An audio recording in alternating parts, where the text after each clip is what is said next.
pa lamang ang tao sa mundo. Isa na dito ay ang batang si Lameng. Kasama niya sa kanilang kahariang patag ang kanyang tiyo Samuel. Nandoon din ang dalawa nilang alalay na sina Inas Dilim at si Amer Ikasinag. Gabi-gabing nananaginip si Lameng tungkol sa isang lalaking kamukhang kamukha niya na nakatira sa bundok. Dahil sa pagkabahala, tinanong niya ang kanyang tiyo Samuel ukol dito. Sinabi sa kanya ng kanyang tiyo Samuel na kambal silang ipinanganak ng kanilang inang supremong Bathala.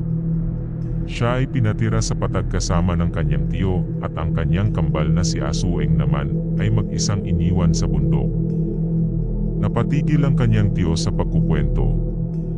Naisip kasi nito na kung sakaling magkasama ang dalawang magkapatid, ay magsasama din ang malalakas na kapangyarihan ng mga ito na maaring makapagpawala sa taglay na kapangyarihan ni Tiyo Samuel.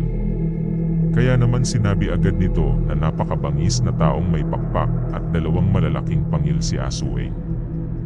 Kaya umano ito inilagay sa bundok para doon kumuha ng mga karne ng hayop bilang pagkain. Mas malakas din umano ito kay Lameng at maaari itong lapain sakaling lumapit si Lameng kay Asueng. Gayunpaman, nais pa ring makita ni Lameng ang kanyang kapatid. Hindi siya pinayagan ng kanyang tiyo Samuel, kaya sinabi nito na uutusan na lang niya ang dalawang alalay na umakyat sa bundok para makuha si Asueng. Gagawin ito pagsikat ng araw kinabukasan. Gabi, bago ang araw ng pag-akyat sa bundok, pasikretong tinawag ni Tiyo Samuel si Amer Ika. Sa kanilang pag-uusap, ibinigay ni Tiyo Samuel kay Amer Ika ang dalawang malalaking karayom.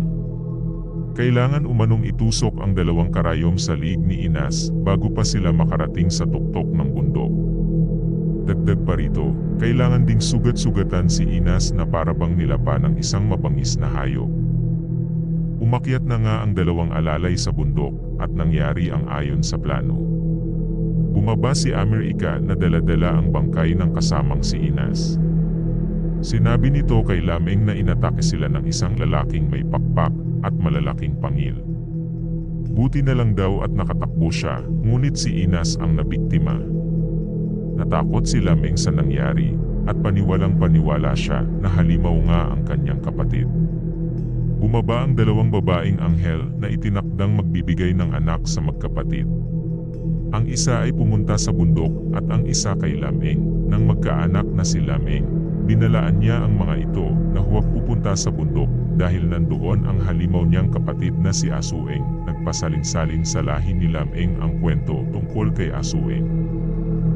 Unti-unti ding nabago ang tawag sa halimaw, mula sa Asueng ay naging Asuwang at ngayon nga ay Aswang.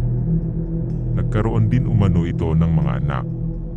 Ang isa ay nahahati ang katawan na kung tawagin ay manananggal at ang lalaking malakit matikas na tinatawag na kapre, ang lalaking anak ni Asueng. Hanggang dito na lang ang maikling kwento. Maraming salamat sa panunood.